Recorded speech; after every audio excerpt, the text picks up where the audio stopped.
こんにちは、とうこママです。子供6人を育てる母です。今日の動画は我が家の1ヶ月の食費を公開してみようと思います。子供6人、8人家族。食費って一体どのぐらいかかっているのって気になっている方も多いのではないでしょうか。普段私がどんなものを買って買った食材でどんなご飯を作っているのか、1週間の我が家の様子を記録してみました。最後に我が家の1ヶ月の食費も公開しますので、ぜひ最後までご覧ください。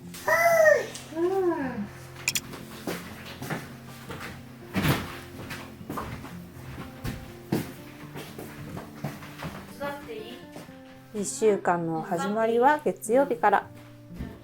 お弁当と朝食作りから私の一日は始まります。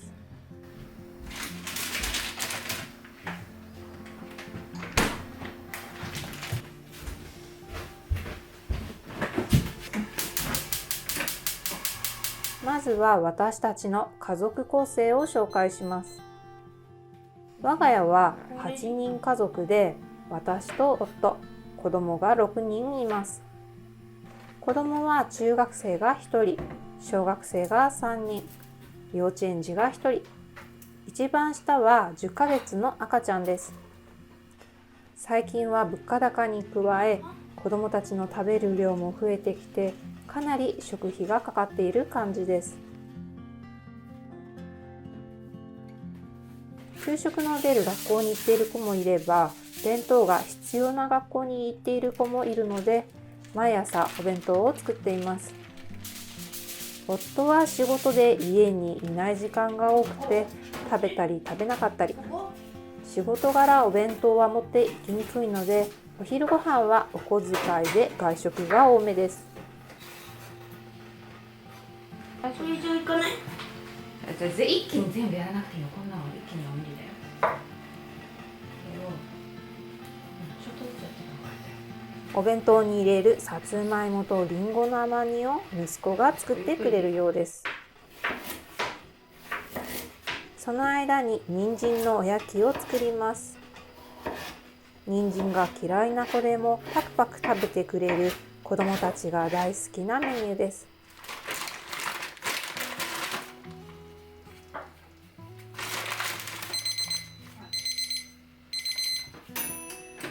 薄力粉と片栗粉を合わせます。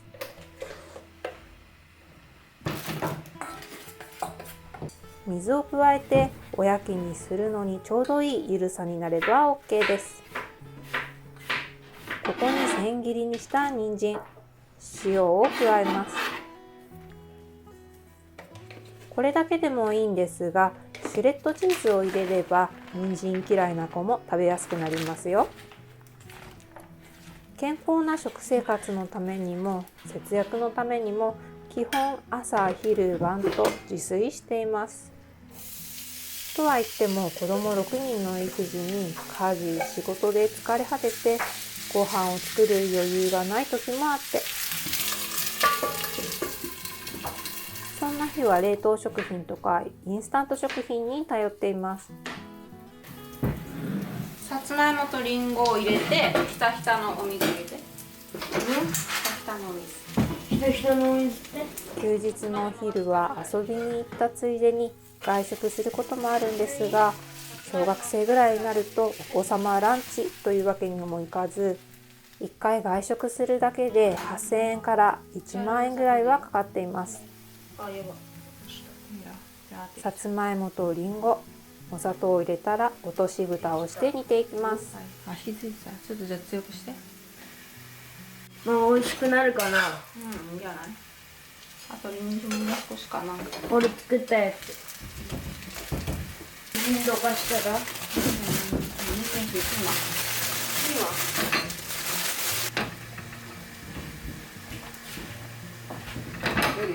人参が嫌いな子もパクパク食べてくれる人参とチーズのおやき完成です。こちらの材料費は約130円でした。これはパプリカではなく赤ピーマン。色が綺麗なので買ってみました。最後に簡単な副菜、ピーマンのおかか炒めを作ります。買い物は週に 4,5 回、割とこまめに行っています。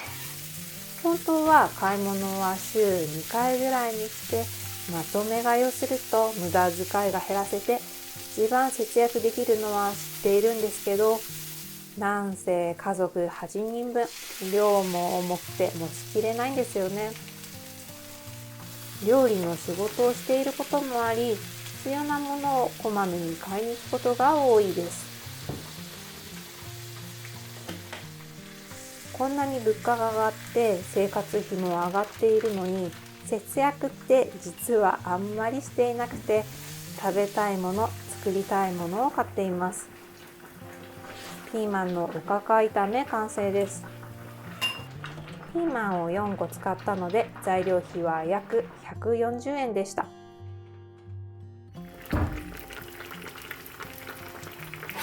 最後にお弁当の定番、卵焼きには青ネギを入れました。卵ってどちらかといえば安くて家計の味方だったのに、最近は高級品になってきたような。セールの日には1パック98円で売っていた頃が懐かしいです。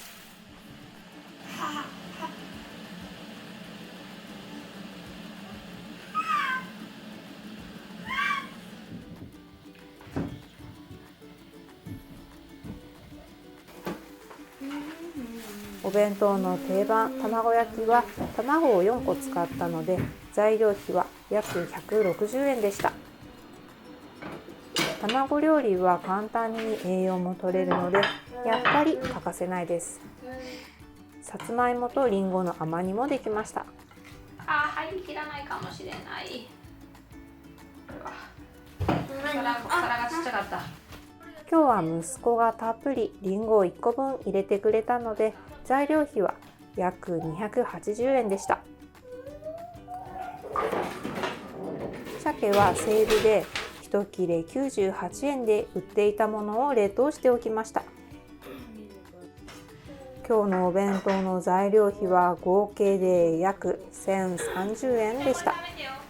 これは高いんでしょうか、それとも頑張っている感じでしょうか。お弁当用の冷凍食品を使うこともあるんですが、食べ盛りの子どもたちには全然足らなくて、それもあり作っていることが多いです。今日はドドンと上に焼き鮭を乗せて周りにおかずを詰めていきます。最後に冷凍の枝豆、ごま塩を振ればお弁当の完成です。食べた。食べないよ。ちょっとおにぎりしてあげようか。ちょっと待って。朝ごはんは自家製の梅干しでおにぎりです。ちょっとここでお知らせです。6月後半から私の主催するひらり家のキッチンサロンではオンラインで全国の皆さんと梅干し作りをする予定です。自家製の無添加梅干しを作ってみたいという方はぜひご参加お待ちしています。詳細については概要欄の公式 LINE から配信しています。梅干し入りのおにぎりを握ったら上から軽く塩と黒ごまを振っておきます。末っ子の離乳食はさつまいもに豆腐、冷凍しておいた鶏肉のクリーム煮です。おいしい？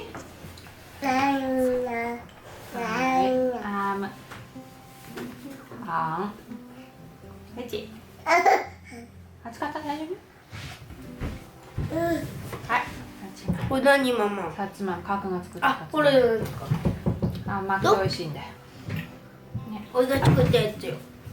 美味しい。美味しいですか？これは美味しいな。さつまいも。美味しい。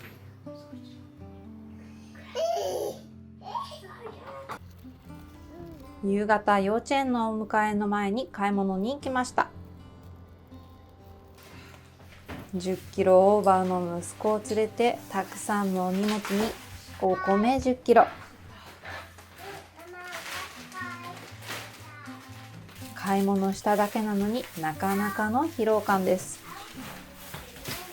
ぱい買ってきたよ。スーパーでは目玉商品をまずチェックして必要なら買い物かごに。事前に作るものを決めてからスーパーに行くというより、その日のスーパーのお買い得品で献立を決めるという感じです。この日の晩ご飯分と明日のお弁当の材料を買ってきました。きゅうりは1本39円を5本買って195円でした。今日の特売品豚こま肉は 100g98 円。明日のお弁当に使います。カレイの切り身は見切り品で半額、2切れで233円。晩ご飯はカレイの煮付けです。バナナは155円。リンゴは大袋で880円でした。お米は5キロで3580円。10キロ買ってきました。バルサミコ酢、あまり聞き慣れないかもしれませんが、明日は料理の勉強で作りたいものがあるので、その材料も買ってきました。今日の合計金額は 14,993 円。お米を買ったので高めです。カレイの切り身を半額でゲットできたし、まあまあ良い買い物ができたのではないでしょうか。ここで普段はあまりお見せしない冷蔵庫の中身をちらっと紹介します。結婚した時に買った冷蔵庫なので、今は少し手狭です。サイドポケットには調味料や飲み物。冷蔵庫の大部分を占めているのが手作りの調味料や保存食です。手作りのらっきょうや梅干し、生姜の甘酢漬け、塩麹や醤油麹などの麹調味料。こういうものを入れていると冷蔵庫もすぐにパンパンです。冷凍庫の中は意外とあんまり入っていなくて、いやそんなこともないか、いっぱい入ってる上はほぼほぼ保冷剤で埋まってます。で、手作りのティッシュが入ってます。で、あと冷凍うどんが好きなので結構冷凍うどん10食分入ってます。で、冷凍食品も餃子とか少しコロッケとか、あとは枝豆少しだけ入ってます。あと子供が好きなシューペットで、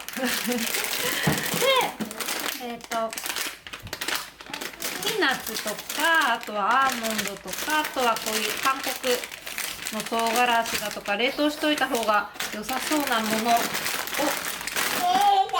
料理するときに助かるものを置いてます。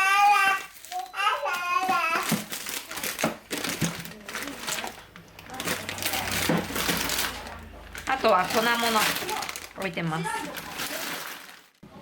買ってきた食材は2日分ぐらいですが、あっという間に冷蔵庫はパンパンです。最近は2台目の冷凍庫を置いている家庭も多いそうですね。羨ましいです。古い冷蔵庫は電気代もかかるというのもあるし、そろそろ大きい冷蔵庫に買い替えたいです。野菜室はこんな感じで決まってます。下に玉ねぎとかじゃがいもとか入れてます。で、上に野菜。今日はわりかし野菜がいっぱいあったので、買った野菜は少なめです。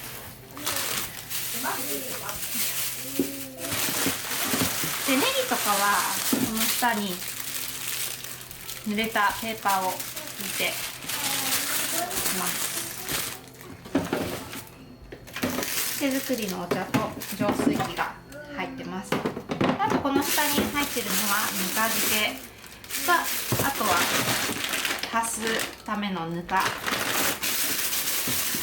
大根も入ってます。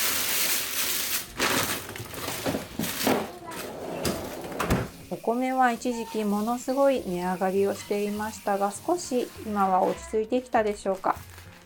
それでも5キロ3580円。お米は1日で1キロ以上は食べるので、5キロではすぐになくなってしまうんですよね。なので10キロ買ってきました。お米は実家でも作っていて送ってもらうこともあるんですが、送料もかかるので買うことが多めです。これで安心だね、たっぷりお米。ここからはささっと1週間を見ていきます。月曜日の晩ご飯は半額でゲットしたヒラメで煮付けです。8切れで684円。副菜はもずくときゅうりの酢の物。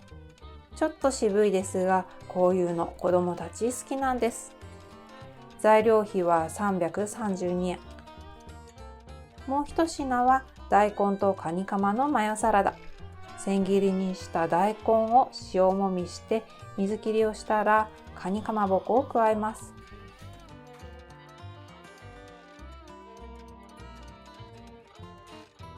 味付けはマヨネーズ、酢を少々、醤油を入れて少し和風の味付けに。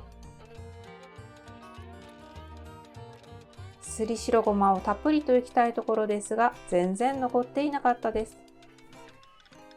甘みに練乳を加えます。これで完成といきたいところですが、すりごまが少なくてなんか今一つ。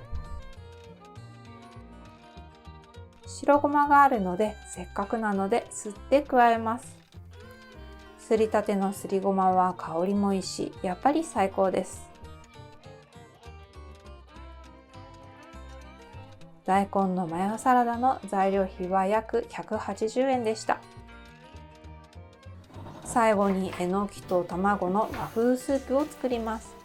醤油ベースの和風スープにえのきと溶き卵、青ネギを入れるだけの簡単スープです。この材料費は約218円でした。この日の晩ご飯の材料費は合計で1736円。1人当たり約248円。子どもたちも大満足の和食ご飯になりました。いただきます。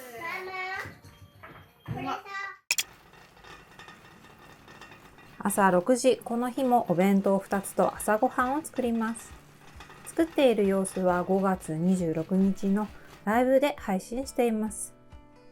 豚肉と夏野菜の梅味噌炒め、かぼちゃの煮物など朝とお弁当分少し多めに作って合計で1077円でした。火曜日の夕方、この日も買い物に行ってたっぷりと買ってきました。この日はスーパーを2軒回ってきました。普段は2軒スーパーを回ることは少ないんですが、1軒目は魚と野菜が新鮮なスーパー。お菓子やパン作りの材料、スーパーでは手に入りにくい食材が置いてある富沢商店も入っています。もう一軒のスーパーはいつも行っている庶民派のスーパーです。お目当ては新鮮ないちご。2日分の食材をまとめて買ってきました。左は1パック598円の大粒のいちご。右は小粒のいちごで1パック298円。これはかなりお得ではないでしょうか。今月の料理レッスンで使う乾燥ナツメは富沢商店で買いました。マダラは2切れで204円。合いびき肉や豚のロース肉、娘にせがまれて買ったタコのお刺身もあります。お値引き品が多めですが、いちごはたっぷり買えてよかったです。この日のお買い物は、いちごやお野菜を買ったスーパーでは2137円。2軒目のスーパーでは5922円。合わせて8059円のお買い物でした。普段は YouTube でご飯作りやお弁当作りの様子を配信しています。また私がやっているひらり家のキッチンサロンでは普段のお料理はもちろんもう少しステップアップした料理のコツなどもお伝えしています。お茶碗だけ出して。なので私自身新しい料理を試したり、私の師匠となる先生から料理やパンの新しい知識や技術を教えていただいたりしながら日々勉強中です。YouTube やお料理のオンラインサロンって華やかに見えがちですが、裏では試行錯誤の毎日です。この日はデンマーク料理を作っています。今作っているのはタイガーケーキ。チョコレート生地を混ぜ込んで焼いた北欧で定番のマーブルケーキです。切り口が虎の模様に見えることからデンマーク語で虎、タイガーのケーキと名付けられたようです。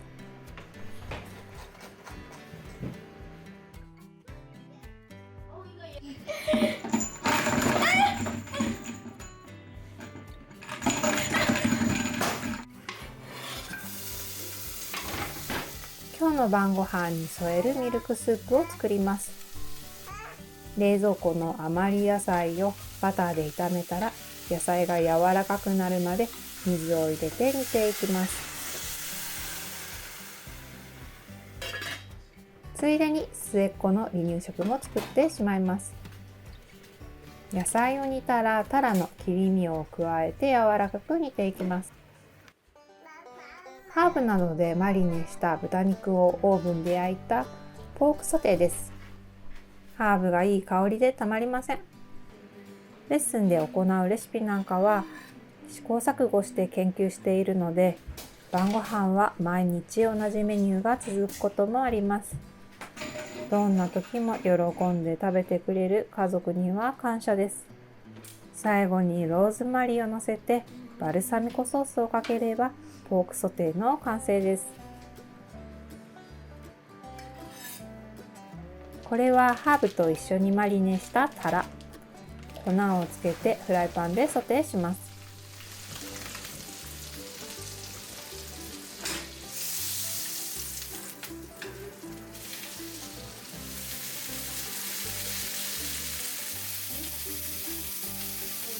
今日のメインは白身魚のスモーブローを作ります。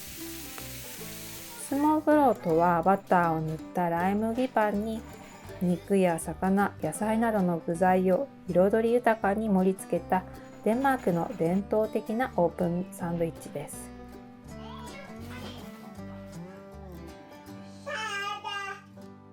最後にバルサミコソースをかければ完成です。タイガーケーキも焼き上がりました。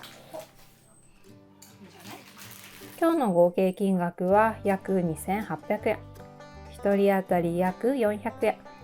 今回は勉強も兼ねての試作。子供たちも喜んでくれたのでよかったです。朝6時からお弁当作りです。この日は幼稚園もお弁当の日。三女の希望でお弁当の人気メニュー、ミートボールです。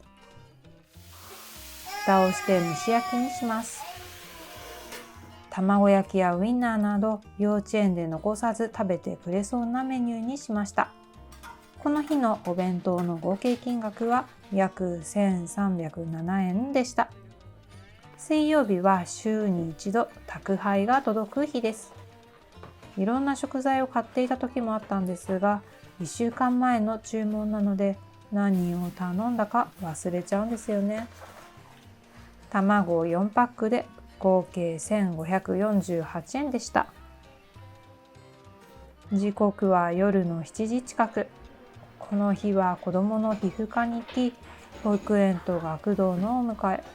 もうくたくたで、晩ご飯を作る気力はゼロです。とは言っても子供たちもお腹を空かしているので、冷凍餃子に頼ります。息子がチャーハンを作ってくれるようです。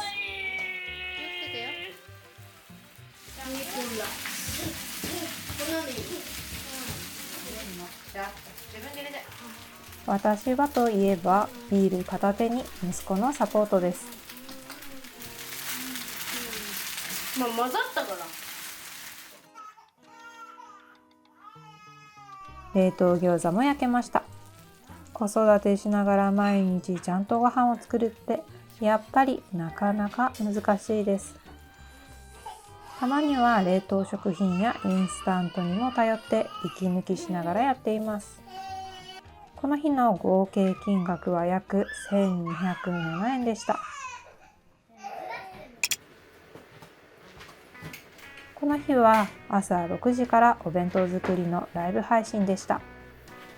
作っている様子は5月28日のライブ配信をご覧ください。豚肉のロース薄切り肉のソテーと野菜のオーブン焼きなど合計で約878円でした。夕方はトイレットペーパーを買いに下の子たちとお買い物へ。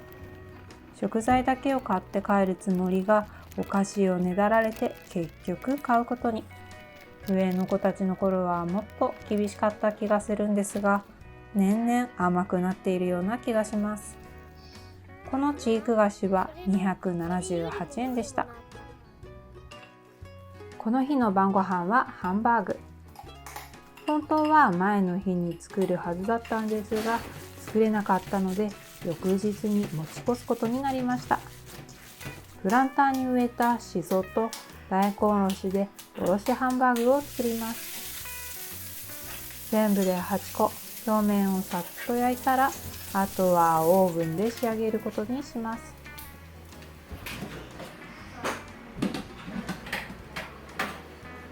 ハンバーグの上にシソと大根おろしをのせ、ポン酢をかけていただきます。この日の晩ご飯はおろしハンバーグにひじきの煮物を作りました。この日の合計金額は約1948円。おろしハンバーグはさっぱりとして最高に美味しかったです。この日も夕方に買い物に行ってきました。ドドーンとビールは1ケース。金曜日の買い物は土日のお昼ご飯分なども考えながら買い物をしています。2切れで518円のサバが半額の260円でした。夫はお酒を飲まないので、私専用のビールは1ケース4606円。合計で11,208円でした。晩ご飯は昨日炊いたひじきの煮物を使って炊き込みご飯です。半額でゲットしたサバは下処理をした後、味噌煮にしていきます。夕方のスーパーでこのスルメイカも半額で買ってきました。3尾で180円。ニラともやしで炒め物にします。イカをさっと炒めたらもやし、そしてニラを加えます。ここからは時間との勝負。軽く炒めたら酒、みりん、醤油、オイスターソースで味付けです。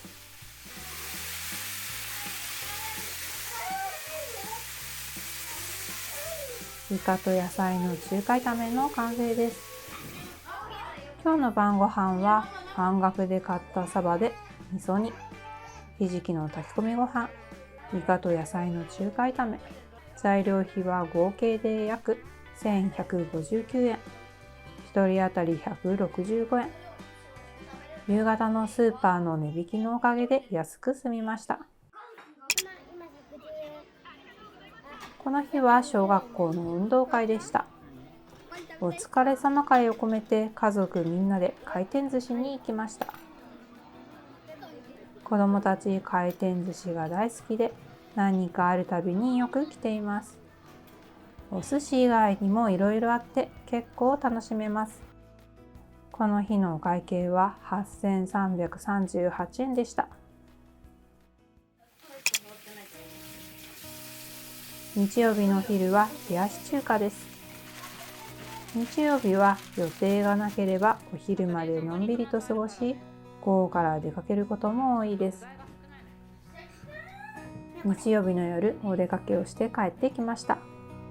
閉店前のスーパーでお惣菜が半額から 30% オフ。